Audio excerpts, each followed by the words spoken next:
Hello mga kalabs, ayan na nga. So, dumating na dito yung aking boyfriend. So, ito kami araw-araw kapag pumupunta siya dito sa bahay, galing sa trabaho. Syempre, hindi mawala yung yakap. At syempre, kung kami lang nga, syempre may kiss pa kasi nandiyan yung mga ate ko.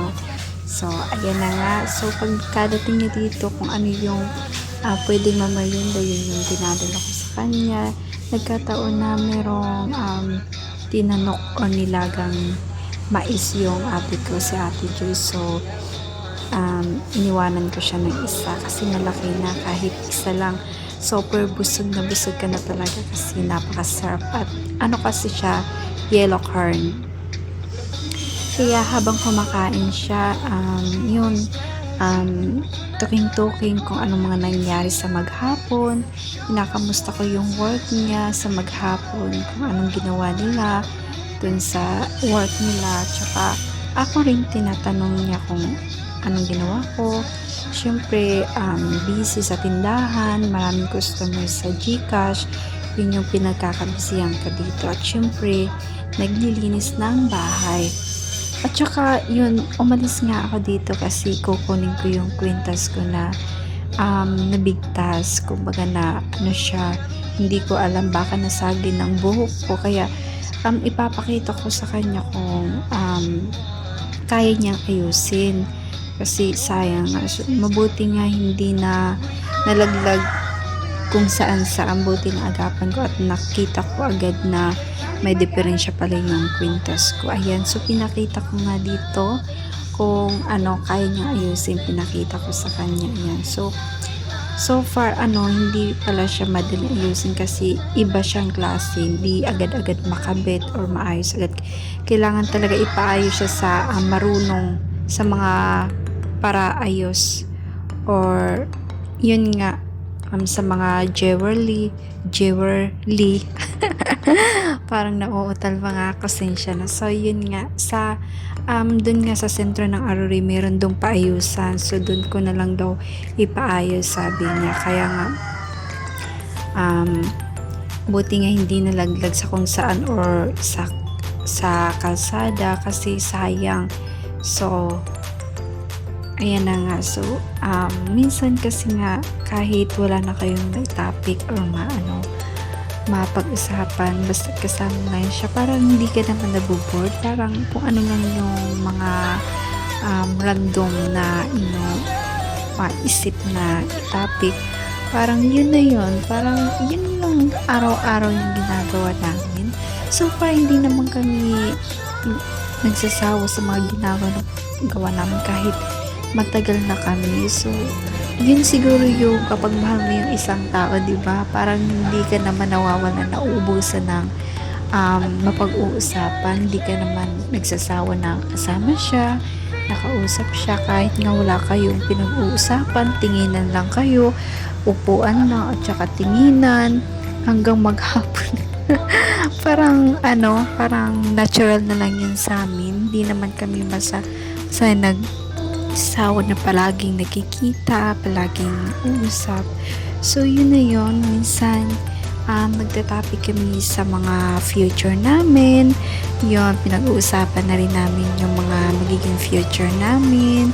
Siyempre, kahit sino naman mga magkasintahan, di ba, hindi naman maalis yung mga usapan na yan, lalo na pagdating sa kasal, kung ilan yung mga gusto nyong mga anak, syempre, at kung ano yung gusto nyong maging bahay. Syempre, parang gano'n, parang masarap lang sa pakiramdam na yun yung pinag-uusapan nyo para sa future nyo. Kasi parang nakikita mo na sa kanya yung magiging future nyo, kung anong magiging kung ano magiging kahinatnan nyo balang araw na magkaroon na ng sariling pamilya. Syempre, andyan na yung papasok yung malaking responsibilidad, diba? Kasi nga, nagkaroon na kayo ng sariling pamilya, nagbukod na kayo. Syempre, kailangan kayahin at kakayanin dahil magkasama kayo sa lahat ng pagsubok at hirap sa buhay. So, kahit sino naman, diba, kapag first time pa lang magkasama, mahirap para sa kanila. Pero syempre, kailangan part talaga yan ng buhay, part talaga yan ng um, pagiging new married couple, di ba? Kung sakaling pagdating ng panahon, syempre naman. Kaya kailangan sa mga ganong bagay maging matured tayo sa mga ganyang bagay na pag-uusapan. Syempre, hindi na yan mga bata na para lang parang hindi siseryosohin. Syempre, kailangan malaking responsibility din yung gagampanan nyo. Kaya syempre, kailangan pag-usapan ng mabuti, pagplanuhan ng mabuti para sa kakabuti rin ng inyong kinabukasan, ng inyong magiging future, di ba? Kasi ayun na nga, so ewan ko kung anong pinag-uusapan namin dyan kasi nakatawa kami dyan.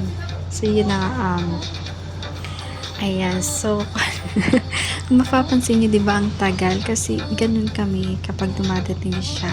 Tagal namin usap kung ano-ano lang maisipan namin, kahit kalukuhan, seryoso man, kahit minsan nagkakapikunan, minsan nag-ookihan naman, parang ganun naman. Okay, so napansin ko lang nga ang tagal niya maubos kainin yung mais. Okay, sa mga magkasintahan dyan, kailangan maging sentro si God sa inyong relationship para mas lalong matatag, maging strong pa yung lalo yung relationship nyo kapag kasama nyo si God sa puso nyo at sa relationship nyo. Kaya 9 years na kami dito bilang mag boyfriend girlfriend, pero parang feeling namin parang bago pa lang, parang nasa 1 year pa lang kasi ganun yun eh. Pag hindi kayo nagkakasawaan, parang hindi nyo naisip na sobrang tagal nyo na pala magkasama bilang jowa, di ba? Kaya isa na rin doon, in fact, na wala kang may tiwala kayo sa isa't isa, tapat kayo sa isa't isa, ganun yung nagtatagal yung relationship nyo. Parang hindi parehas kayo umiiwas sa mga katulad niyan, sa mga tukso, sa mga babae o lalaki.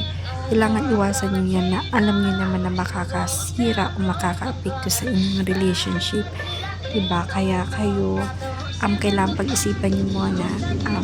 Dito na nga nagtatapos ang aming video. Maraming salamat sa panonood. Thank you.